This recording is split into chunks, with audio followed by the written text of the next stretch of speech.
If it's Thursday, President Trump reverses course on his own trade war, announcing temporary tariff exemptions for many goods coming in from Canada and Mexico, marking another day of confusion on Main Street and volatility on Wall Street. Plus, new targets in the effort to slash the size of government. The Trump administration plans to lay off tens of thousands of Veterans Affairs employees as the president is reportedly preparing to gut the Department of Education. And America's allies weigh a potential pullback of intelligence sharing with Washington. And President Trump considers backing away from NATO amid a widening rift with Ukraine and warming relations with Russia.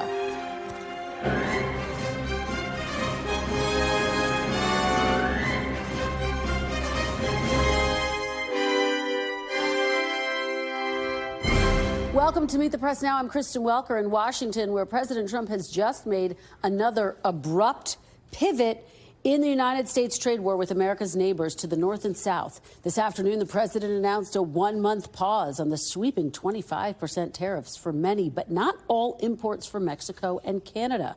The pause will apply to all goods that are compliant with the North American Trade Agreement, known as USMCA. And as a reminder of how abruptly things are changing here, these 25% tariffs just went into effect on Tuesday. The president signed an executive order with these temporary exemptions about 90 minutes ago, stressing that it is a short-term deal. And I spoke to the president of Mexico, wonderful woman, today, and we helped them out with the problem they were having to do with the tariffs, short-term tariffs. And we had a very good conversation. Also, we discussed drugs, and they've been working much harder lately. Do you notice that? On people coming in and drugs, and we've made tremendous progress on both. President Trump, what's your thought about why the markets are so spooked? Do you think they don't like the tariffs, or do they not like the uncertainty with some of the changes and the carve-outs? Well, a lot of them are globalist countries and companies that won't be doing as well because we're taking back things that have been taken from us many years ago. We've been treated very unfairly as a country. We protect everybody. We do everything for all these countries. And a lot of these are globalist in nature. This is something that we have to do. There'll always be a little short-term interruption. I don't think it's going to be big. Now, a White House official says about 50% of all imports from Mexico will be temporarily exempt. So will about 38% of Canadian imports. But President Trump also said in the Oval Office that steel and aluminum tariffs will not be modified. The 20% tariff on Chinese imports, which also went into effect on Tuesday, will remain in place. Now, this comes a day after Mr. Trump announced that he was giving the big three U.S. automakers a one-month exemption on vehicles coming through our neighbors to the north and south. And on Wall Street, the markets had another down day, with markets closing about 400 points down. On tariffs, sir, can you walk us through the next steps on this? Steel and aluminum tariffs are due to kick in next week on Canada, Mexico, and every other country. Are those going to be modified as well? No, those aren't modified. Those are happening next week. And the big one will be on April 2nd when reciprocal tariffs. So if India or China or any of the countries that really, India is a very high tariff nation.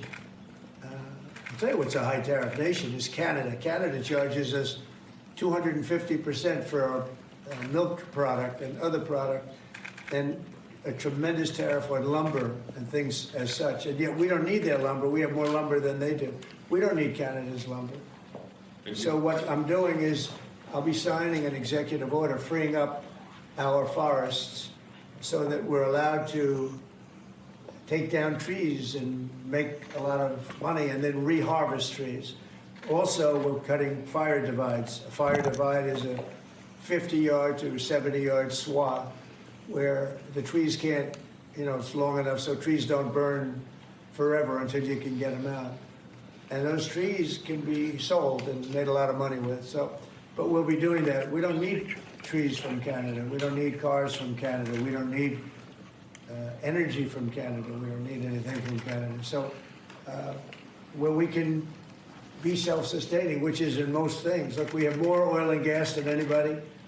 Our forests are massive forests. We're just not allowed to use them because of the environmental lunatics that stopped us. So I'm going to be freeing that up very shortly so that we don't have to go to other countries to buy lumber. You know, why should we be buying lumber from other countries, paying tariffs, paying big prices, extraordinary prices, and we have lumber. We have the best lumber.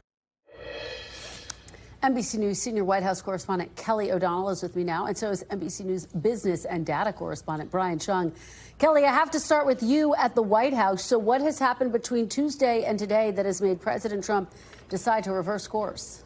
Well, it seems to be the weight of personal relationships. The president described President Sheinbaum of Mexico in positive terms, and she had a conversation with him.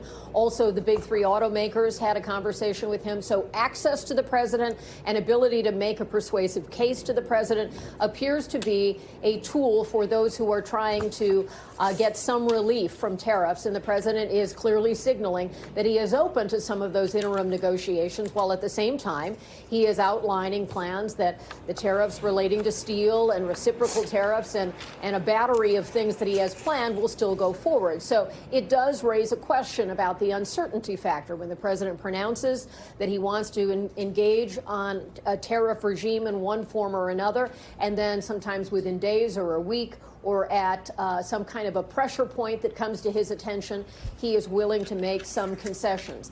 And he does that in a way where we heard him here kind of showing sort of the ability of a president to extend something to either another country or corporations that have been able to make their case to the president. So that seems to be the only explanation for what has happened here, because the president has decades of history in believing in tariffs and time in office where he has engaged in tariffs. But frequently, we see him use it as a negotiating tool, at times enact them, and then at times pull some parts of the tariff regime back. And that's what we're seeing play out right now.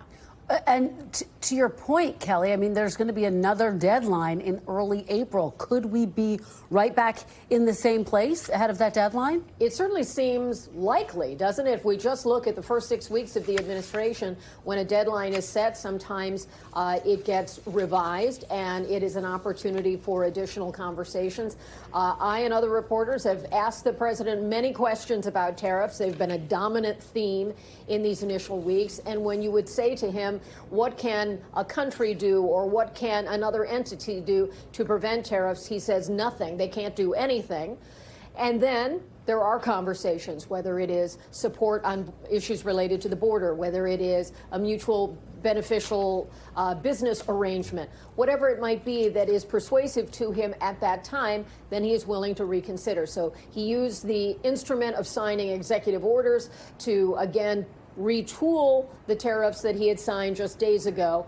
The president clearly likes to have these opportunities where he is seen taking these actions and taking questions about it. And that's part of the very public face of how he engages on tariffs. Kind of blowing off the market reaction. At one point he said, I'm not looking at the markets. Well, that's certainly notable, because in his first term he referenced the markets frequently as a measure of the overall economic picture, and one that he felt was very favorable to him. We've had a lot of volatility in the markets of late, and you heard him say that those are globalist countries and globalist companies that are at risk of losing something, so therefore they don't like what he's doing. That was the claim that he made, whereas the president has so often relied heavily on the market as an indication of his performance. Kelly, it's a busy day. We've got you covering a lot of different angles. So if you don't mind, please stick around. I'm going to talk to Brian, then I'm going to come back to you on another story. Thank you for that analysis. Brian, let's talk about what is and is not subject to being tariffed at this point. What falls under the USMCA? Yeah, unfortunately, if you thought today's developments were going to provide more clarity on exactly what is and isn't tariffed, it hasn't, because now you basically have to go through the USMCA line item by line item and then figure out, is it compliant with the USMCA, in which case it would not be subject to that 25% tariff. But if it is not, then it still would be subject to that tariff. As you mentioned at the top, about 50% and under 50% of imports, rather 50% of imports coming in from Canada and under 50% of imports coming in from Canada are USMCA compliant according to the White House. We need to verify those statistics, but nonetheless, that does imply that there are a lot of items that would not be compliant. I'll give you automobiles as an example, since that was such a hot topic when it came to the discussions and negotiations over these tariffs. The USMCA outlines certain provisions over the percentage of the car that has to have parts coming from North America in order to be compliant with the USMCA. So if you have a car that's mostly built in Romania, it comes to Mexico, it gets like 4 screws in it, that does not make it USMCA compliant if you tried to bring it into the United States. So again, there's some important distinctions there, but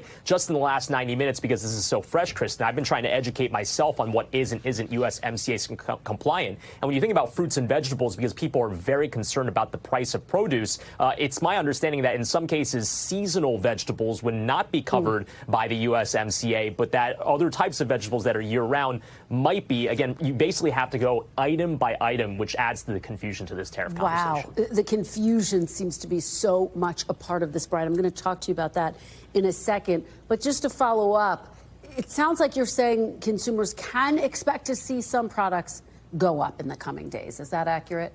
Yeah, well, I mean, if we go by the statistics that we were just showing you, that implies that in many cases there is still a large swath of imports that come in from Mexico and Canada that would not be USMCA compliant, which, by the way, I want to remind everyone that the USMCA is an agreement that was brokered by President Trump in the first administration with our neighbors to the north and south. But again, you look at those statistics, 50% of imports in Mexico and now 62% of imports from Canada would, in theory, not be subject to those exemptions, as I do that quick math there. Again, what is also important to remember here is that these exemptions are also only in place for about a month. How prolonged this lasts could be very determinative in terms of how much of that price increase gets passed on to the consumer. But we know that retailers have said if we face these tariffs, we likely will pass that on to consumers. That's what Target and Best Buy said in the hours after the tariffs were first implemented on Tuesday. So price increases could still be coming for some categories. You know, and then to go back to the point that you were making, is the confusion a potential problem in and of itself? We are seeing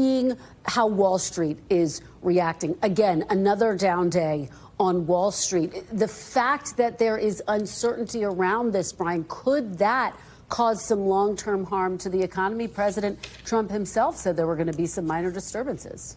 Yeah, you mentioned Wall Street. I mean, down about 1% on the Dow Jones today. But the action that we've seen over the previous weeks leading up to these announcements of these tariffs have erased any gains that we had in the calendar year 2025. At one point during the year, we were something like 5% up on the stock market. That is essentially gone. We are negative, I believe, compared to where we started 2025. But I think the bigger question is for small businesses and for large businesses as well, by the way, this applies to, which is uncertainty, uncertainty, uncertainty. If on any given day or any given hour you don't know if the tariffs are on or off, or if they're on certain products and they're not on other products, well, then you're very confused about this. So what will you do? You maybe try to front run all of these tariffs by stocking more than you need in your warehouse to make sure that you can cover all the materials and sales that you would need to have over, let's say, the next year or even longer than that. Well, that's weighing on these businesses. And if they have to front a higher cost to do that front running, that might get passed on the consumer anyway, regardless of whether or not the tariffs happen or they don't. And I think that uncertainty is the big reason why you have a lot of people telling surveyors, like, for example, in a manufacturing survey, that they feel concerned over what the next few months are going to look like, again, regardless of what the tariff status is, Kristen. This is confusing stuff, Brian Shong. You always help us understand it better. Thank you so much for being here. Really appreciate it. As I said, we have got a lot of developments today at the White House, including on President Trump's ongoing efforts to slash the federal government and test the limits of executive power. The Wall Street Journal and Washington Post report the Trump administration has now drafted an executive order to effectively eliminate the Department of Education. The president cannot legally shutter an entire department without Congress. It's important to note that. But the draft EO reportedly will direct Secretary Linda McMahon to do all she can to wind it down. President Trump was asked about cutting the Department of Education just moments ago in the Oval Office. Here's what he said. I want to bring the schools. I want to bring the schools back to the states. And, you know, I've said it 100 times. We're ranked at the bottom of the list, and yet we spend more. We're ranked #1 for cost per student. We're ranked at the bottom of the list in education. Now, more cuts are also on the way at the Department of Veterans Affairs, which is planning to lay off 15% of its workforce, which comes to about 80,000 employees. This comes after NBC News reported the agency is cutting hundreds of contracts in consultation with Elon Musk's Doge, which employees say may harm veterans' care. In a video posted yesterday, VA Secretary Doug Collins defended the job cuts and claimed they would not come with any reduction in care. Threat anyone who loses their job. And it's extraordinarily difficult for me, especially as a VA leader and your secretary, to make these types of decisions. But the federal government does not exist to employ people. It exists to serve people. When we find problems, we will fix them. When we will communicate what we are doing to the public. That's what I'm doing right now. But we'll be making major changes, so get used to it. Meanwhile, President Trump said he met with cabinet members and Elon Musk today. In a social media post, Mr. Trump said he encouraged the cuts to be with a scalpel rather than a hatchet. Here's what he just said in the Oval Office about that. I want the cabinet members to keep good people. I don't want to see a big cut where a lot of good people are cut. I want the cabinet members to keep the good people, and the people that aren't doing a good job, that are unreliable, don't show up to work, etc., those people can be cut.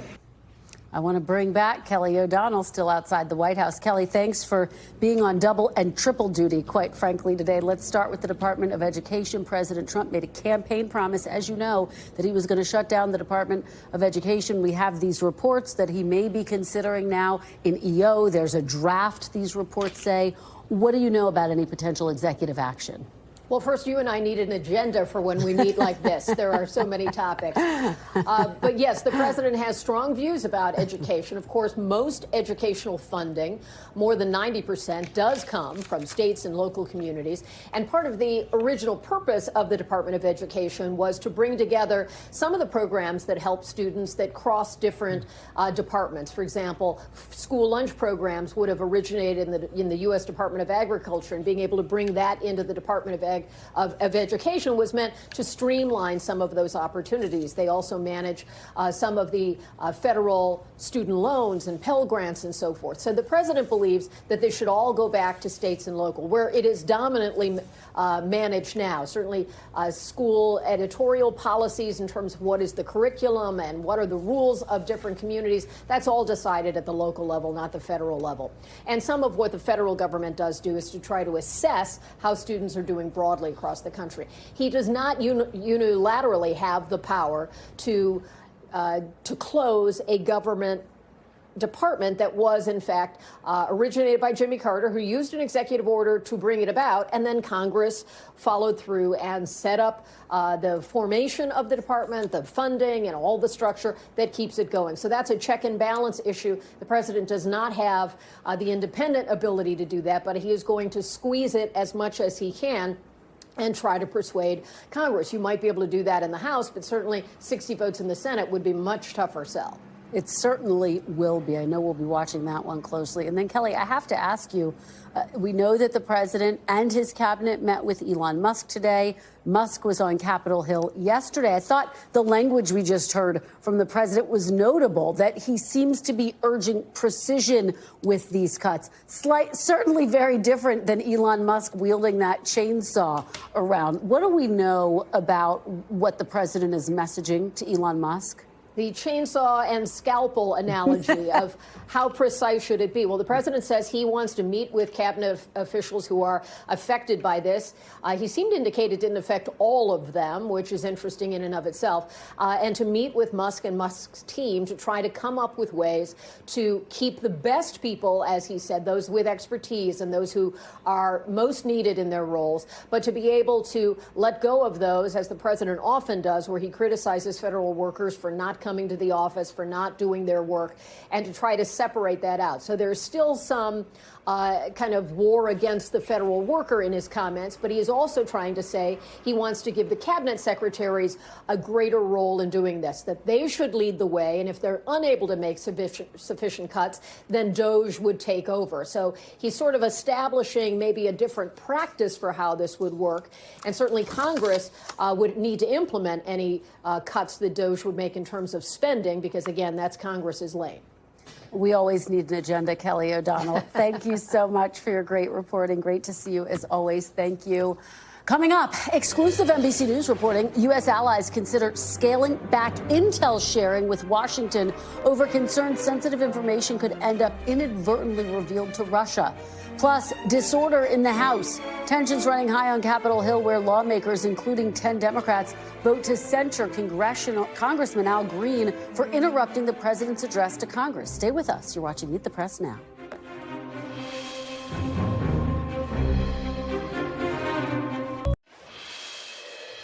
Welcome back. The European leaders are holding an emergency summit today as they scramble to increase their military budgets and bolster aid to Ukraine amid concerns about waning support from the U.S. President Zelensky received a warm welcome by EU leaders at that summit, in stark contrast to the tense meeting in the Oval Office last week. While European leaders huddle, President Trump warned that the U.S. might not defend NATO countries who do not meet the defense spending threshold. If you're not going to pay, we're not going to defend. I said that 7 years ago. And because of that, they paid hundreds of billions of dollars.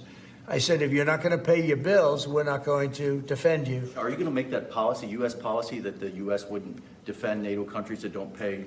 Well, I think it's common sense, right? If they don't pay, I'm not going to defend them. No, I'm not going to defend them. I got into a lot of heat when I said that. You said, oh, he's violating NATO. And, you know, the biggest problem I have with NATO, I really, I know the guys very well. They're friends of mine.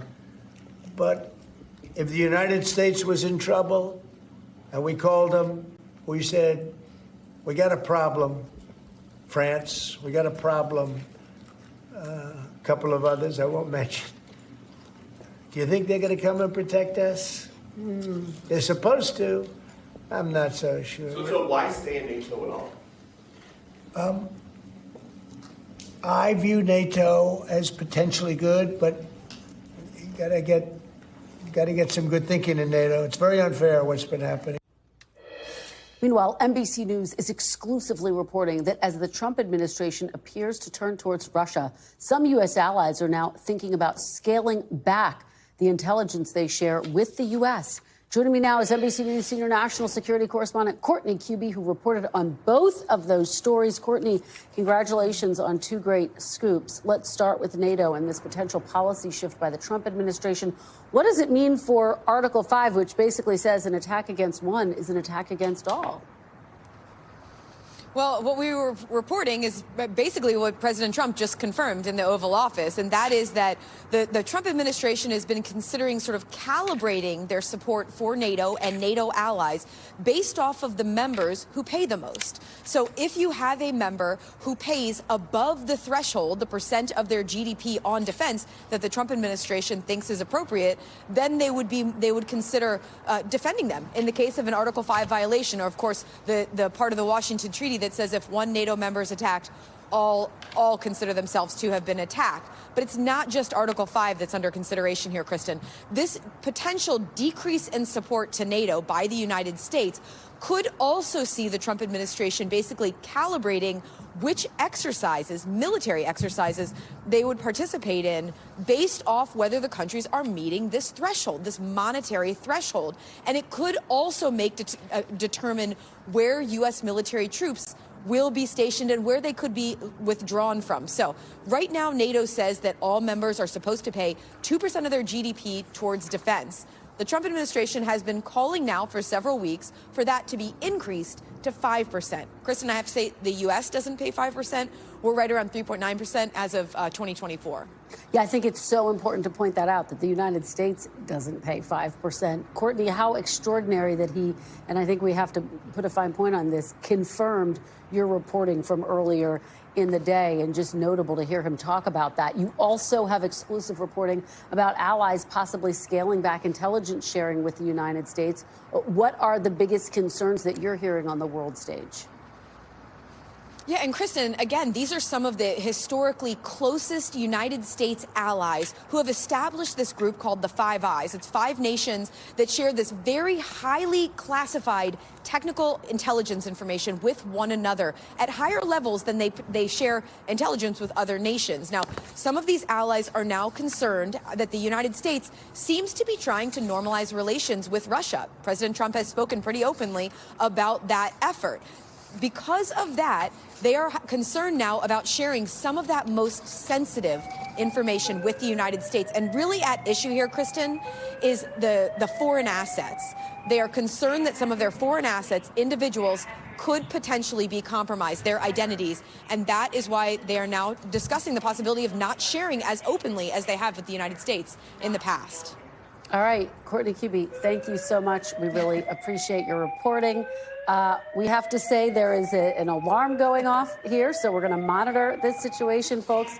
I am going to bring in retired Army Lieutenant Colonel Alexander Vindman. He's the former Director for European Affairs at the National Security Council during President Trump's first term. He's also out with a new book, The Folly of Realism: How the West Deceived Itself About Russia and Betrayed Ukraine. Colonel Vindman, hopefully you can hear me. Okay, we do have this alarm going off in the background, so apologies for that. I want to get your reaction to this major shift in policy that the administration is now considering favoring NATO countries that spend a set percentage of their GDP on defense. Yeah, I had a visceral reaction just listening to Trump talk about this. It is dangerous, willful ignorance. The fact is that when we were attacked on 9/11, NATO was there. Thousands of NATO troops served in combat in support of the defense of the United States. It's the only time that Article 5 has been invoked in support of the U.S.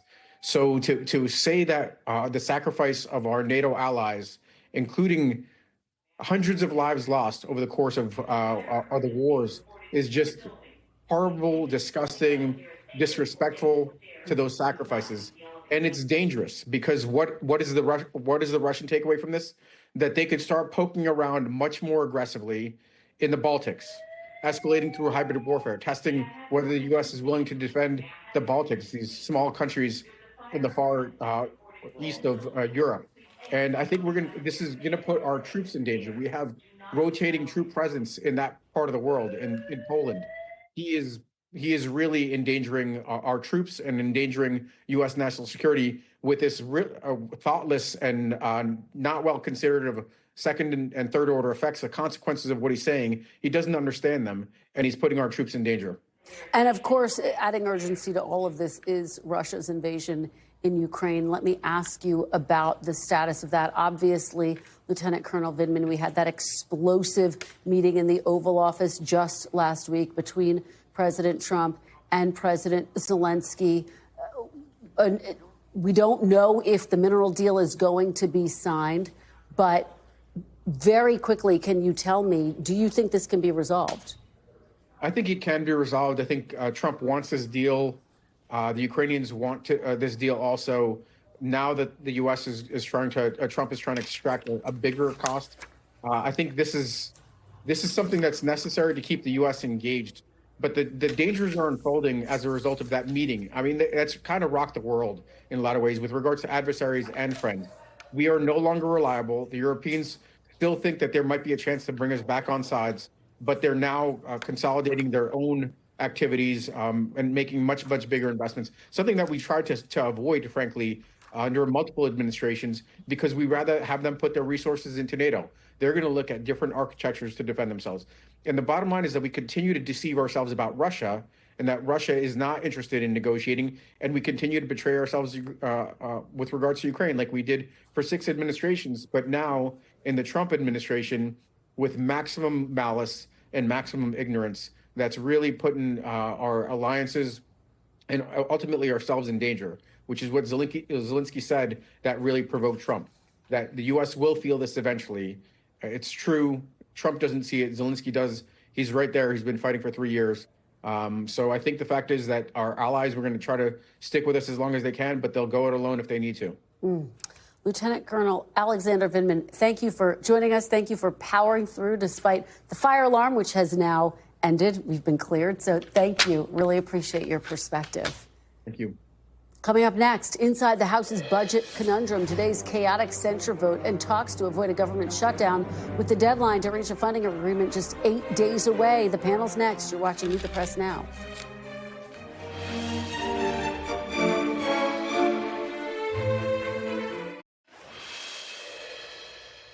Welcome back. President Trump is pushing Congress for more money to carry out his campaign promise of mass deportations.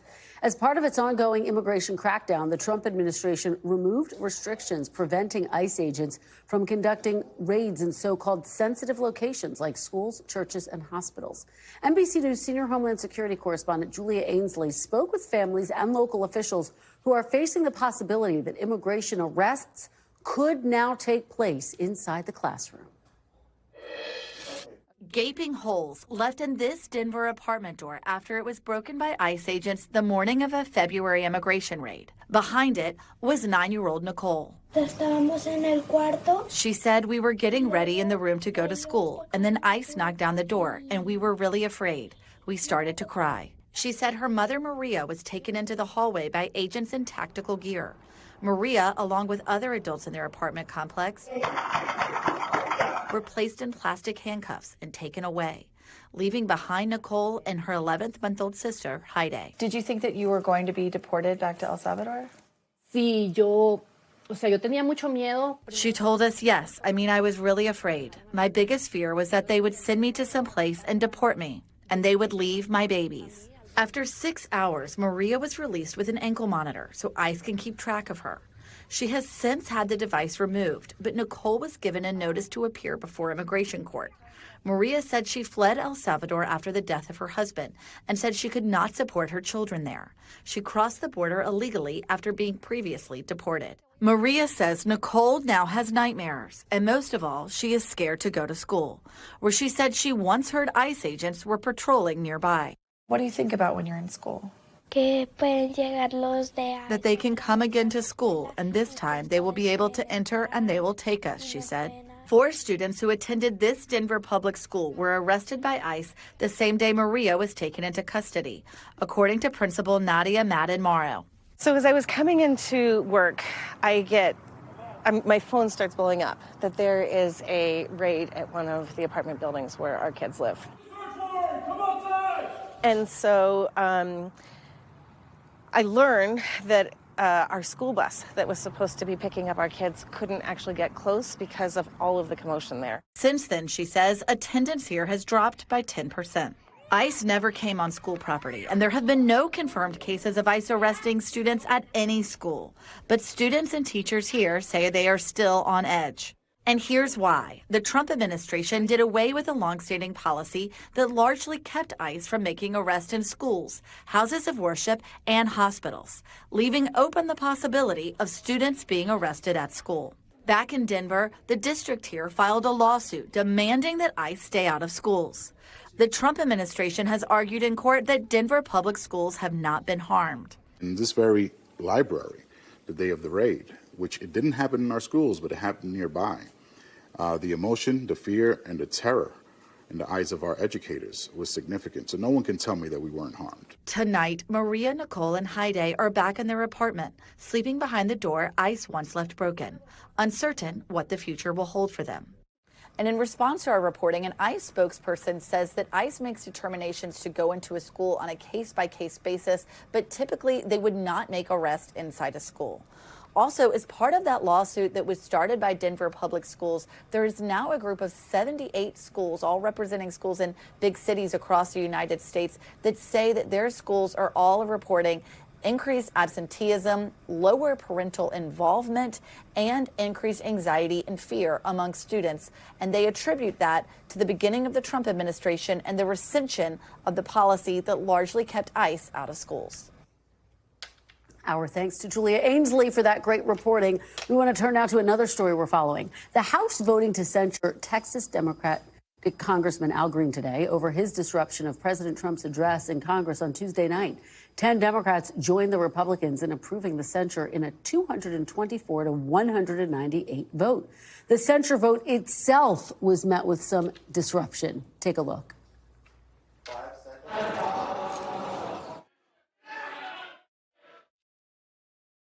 Well, several Democrats, including a number of Green's fellow congressional Black Caucus members, saying we shall overcome in solidarity with Green during the proceedings, as House Republicans yelled calls for order.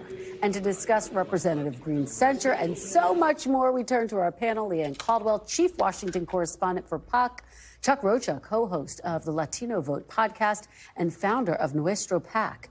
And Brian Lanza, a Republican strategist and former communications director for the Trump transition team. Thanks to all of you for being here. I really appreciate it. Leanne, let's start with you. I know you've had a long week. You following, of course, the president's speech closely this week, as well as Congressman Green's outburst, this censure vote. What do you make of it? And how does it impact Democrats' overall attempts to kind of regain their footing right now? Well, first, let's talk about Al Green's actions inside the House floor on the Trump speech. And that was pretty indicative of how Democrats are kind of divided on how to deal with Trump and unsure about how to respond or react to him. Al Green obviously has one idea: to be disruptive. He is also, of course, the person who introduces impeachment articles against Donald Trump on his first day of his first term and his first day of his second term. But when it comes to the punishment for Al Green, it is just also very symbolic in how the House is operating these days. People are censured all the time. They almost lose their meaning. So the decorum in the House is completely broken down. The House is very partisan, and people have just kind of lost any sort of reverence for the institution, how you're supposed to act, really. Yeah, it's funny, we were saying if this had happened, 8-10 years ago, it would have been absolutely stunning. Having it happen this year, not quite as surprising, because all of that context is so important, Leanne. Chuck, I want to put up what Jared Golden, one of the most frontline Democrats, had to say about Congressman Green. He said, quote, "There isn't a one-size-fits-all strategy for Democrats here when it comes to pushing back on Trump. But folks like Golden, do you think that perspective," he's actually, let me continue to read, "if anyone is thinking that it was an effective strategy, they're probably in an echo chamber. My take is that the average American thought the optics were pretty bad." Jared Golden represents a district that was won by Donald Trump. It shouldn't be shocking to anybody. And it's the most rural parts of Maine, which could not be more different than the inner city of Houston, where a 77-year-old black man who's the former head of the NAACP, who is Al Green. To the point, every district is different, but the one thing that's been synonymous across all Democrats, no matter where I'm at, what are you going to do, Chuck? Y'all going to fight back? You just going to take this? Poor old Al Green, a 77-year-old old man, had to get up on the stage with his cane to be like, stop cutting Medicare and Medicaid. More power to him. Fight back at every level that we can. So you weren't bothered? You weren't bothered by it? We're going to sit back and let folks just run all over us? No, fight back. What is Marjorie Taylor Greene doing when Biden was up there? She was hacking and hissing all across the thing. What is your take, Chuck? Brian, we welcome all of it. I mean, listen, it shows just how unserious the Democrats are. They have no message, so all they can do is just attack Elon Musk, who has nothing to do with the presidency. Attack, Al Green attacks, the president at the State of the Union. They have no message, so the theatrics is the only thing that stands out. I suspect we're going to see more, and I think the dangerous part for the Democratic Party is the best theatrics are coming out of the far left of the Democratic Party, and the far left is inconsistent with mainstream America. So the more and more they get highlighted, the more and more they get pushed to the left, the more and more voters are turned off by who they are and what they represent. And apologies, of course, I know it's Brian, because I just introduced you. Leanne. We do kind of look alike sometimes. It's the hair. But your opinion's very dissimilar. Very different. Let's stay on this topic of the Democratic Party and talk about what Governor Gavin Newsom said on his podcast. He suggested Democrats were in the wrong for allowing transgender athletes to participate in women's sports. Really drawing a line in the sand. We are far off from 2028, but it's sort of our first indication that he might be eyeing a bigger political future. Yeah, absolutely. He is obviously of the opinion that Democrats went too far in some of their language and some of their positions. One thing that he also said in that podcast is that he couldn't believe that Kamala Harris, when presented with that very impactful ad from the Trump campaign during the campaign, that she never even responded to it. So Democrats not only were out of the mainstream, but also had no response to defend their positions. But this is absolutely Gavin Newsom, who is trying to set himself up. He is predicting that is still going to be kind of in the mainstream moving forward. And it is an actual debate among Democrats on many of these cultural issues. Most Democrats say they still want to defend and stand up for people who are victims, people to make sure that the people are represented. But how that is done and how far they go in specifics impacting some of these constituencies is still not clear for Democrats. And Chuck, does it make you uncomfortable that there are so many disparate approaches right now to combating Trump? Do you think there should be one unified message? For example, Senator Slotkin had a very powerful message to counter President Trump the night of the State of the Union. Is that a playbook potentially, or do you think that all of these different approaches are potentially empowering? Kristen, I run campaigns for a living. I don't lobby Congress. I'm not some big-time communication expert like my friend Brian Lanza. The one thing that I know is you got to win elections. And to win an election, you need to go tell people why they should fire the president, but also, listen to me, Democrats, why they need to hire us and what is, to Brian's point, our message, our vision for the country. For a long time, we spent too much time talking about the bad things about Donald Trump, and we should continue to use a differentiation of what that looks like while giving our vision for what the future should be. Yeah, Brian, let's talk about one of the potential lines of attack that we are hearing from Democrats on the issue that the new budget could potentially chip away from Medicaid, and also on this tariff issue. I mean, you're seeing the activity in the stock market this week.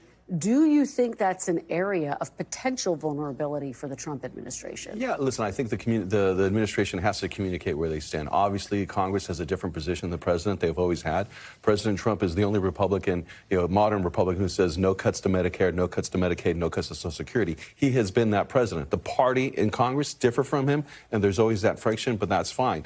I think where the president needs to be careful with the tariff conversation is for us to pay attention to see if it's actually having an impact on investments. Investments are needed for the growth that President Trump wants for this economy to take off and for us to sort of look the other way with respect to tariffs.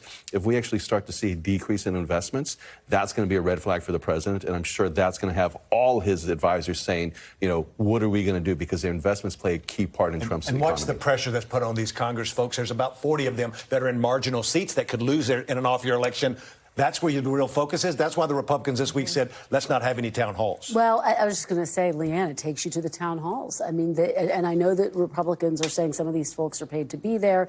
We're trying to report that out. But the bottom line is there are people at these town halls who are expressing their complete disapproval. All of this as they are trying to move this piece of legislation forward on Capitol Hill. What are you hearing about the strategy? So the problem with town halls, whether they're paid or not, are just enthusiastic Democratic activists. Yeah. Public sentiment is contagious, right? And that's why Republicans are also worried about this, whether they are their specific voters who will ever vote for Republican or not. But that sentiment does go through the ecosphere. But Republicans, as you know, I kind of feel like I'm on a broken record saying this, they're going to be up for re-election in 2026, and Donald Trump is not. And so that is why a lot of them, whether they are public or privately lobbying the administration or talking to the administration or not, they are the ones who are facing voters. All right. Leanne, Chuck, and Brian, thank you so much. Great conversation. We really appreciate it. Please come back soon. Still to come, funding fallout. I'll talk to the leader of a humanitarian group about the real-life impact on the ground of the Trump administration's freezing of foreign aid. You're watching Meet the Press now. Stay with us.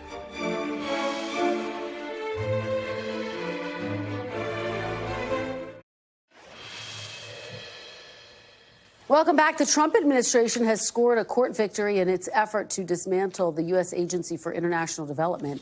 A federal judge declined a request to protect USAID contractors from being fired, calling the effort a contract dispute, not a dispute over constitutional powers. Today's ruling comes a day after the Supreme Court rejected the Trump administration's bid to avoid paying USAID contractors for work already completed. The court, however, did not require those contractors to be paid immediately. I'm joined now by the president of Save Our Children, Yanti Siripito. Yanti, thank you so much for joining us. We really appreciate it. Thank you for having me. So let's start big picture. Talk to people who are watching this right now, Yanti, about foreign aid. Why are you so concerned about these cuts to USAID? So, big picture, the impact of U.S. spending, U.S. assistance across the world is immense. So to withdraw that in such a disorderly and hasty fashion is having a devastating impact. We are literally seeing today health clinics being shuttered, education programs ended, children no longer being protected in refugee camps because a lot of aid organizations have decided to leave because they simply cannot run their presence there and their programs without any cash because none of us have been paid since January. To the Trump administration's arguments that they are carrying out these cuts to USAID and other departments and agencies because they're trying to root out waste, fraud, and abuse, you say what? Look, the 40% of all humanitarian assistance came from the U.S. government globally. 45% actually, I think, last year. 40% of health investment across the world is coming from the U.S. government. We're talking about disease tracking and monitoring, cholera treatment centers, malnutrition treatment for young children. We're talking about vaccinations, polio vaccinations in many countries where polio is still endemic. So, of course, we work in super hard places to work. That's why we are there, we and so many other humanitarian organizations. So is it always perfect? No, things do go wrong. And we actually report on those things because there was a lot of compliance, rightfully so, attached to those awards from the US government.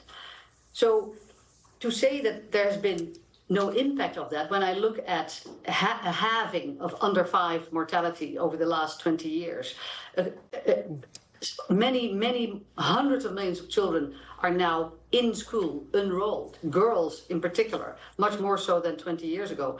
Maternal mortality has dropped massively 20 years ago, and I could go on. So the impact of, and not all of that is just aid, a lot of that is also better governance, better national governments taking responsibility and having good policy that is also coming out of some of these aid interventions.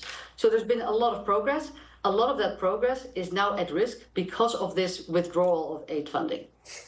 Can you, bottom line, exist? Can your organization exist without USAID funding?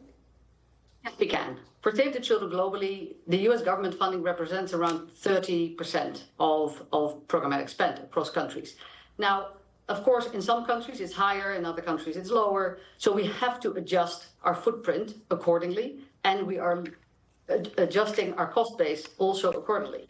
We have terminated roles both in the United States as well as overseas. We have announced that we will exit certain countries, and we will have to, within countries, reduce again our cost accordingly, and we will do so. Luckily, we also have a very diversified portfolio. We have phenomenal private companies who support us, private individuals, foundations, and the like, the world over, plus many other government partners that are still with us. So yes, we can exist, and we will. We've been around for 105 years, and we will continue to make sure that the children grow up healthy, safe, and educated. But in the immediate term, we are incredibly concerned, particularly about some of our life-saving interventions. And just finally, you've said, I was actually very fascinated to read this, you've actually witnessed a retreat in spending in organizations like yours even before this moment. Talk about that, and what is your message to people who are watching this right now? We've seen a retreat in foreign assistance, as it's called, the world over. This didn't just start with the new administration at all. We saw it in Europe over the past 2 years, where previously very generous donors have also started to reduce. And clearly last week, the UK also announced a 40% reduction in its aid budgets to prop up its defense spending. Now, that latter reduction will only start to come into play in 2027. So there is more time to adjust, and in some cases to actually make sure that we diversify our funding sources. So all I would say is that, I mean, the impact of these investments, because that is what they are, investments in potential for children the world over, is having an impact. And the impact of those dollars for less than 1% of the federal budget for the US. And in many countries, that's the same. Yeah. Resulting in all these millions of children being healthy and fed is really a no-brainer. All right. Yanti, thank you so much for joining us. We really appreciate it. We're back tomorrow with more Meet the Press Now. The news continues with Hallie Jackson right now.